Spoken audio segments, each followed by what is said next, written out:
هو انت بعت لي الشاليه مسكون ولا ايه؟ الله يخرب بيتك، ده في عز الظهر كده والناس بتبسبس لي وبضرب بالقلم. بقول لك ايه، انا مش شاري الشاليه ولا مش كده.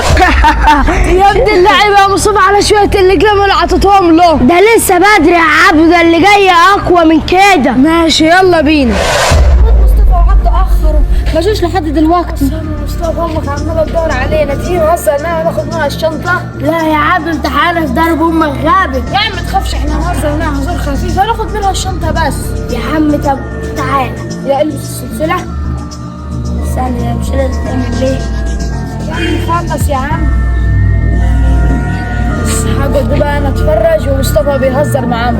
ايه ده اعوذ بالله من الشيطان الرجيم، الشنطه بتتشد مني لوحديها. يا ماما انا عاوز المصروف. مصروف ايه؟ انا ماشي. ايه ده الشنطه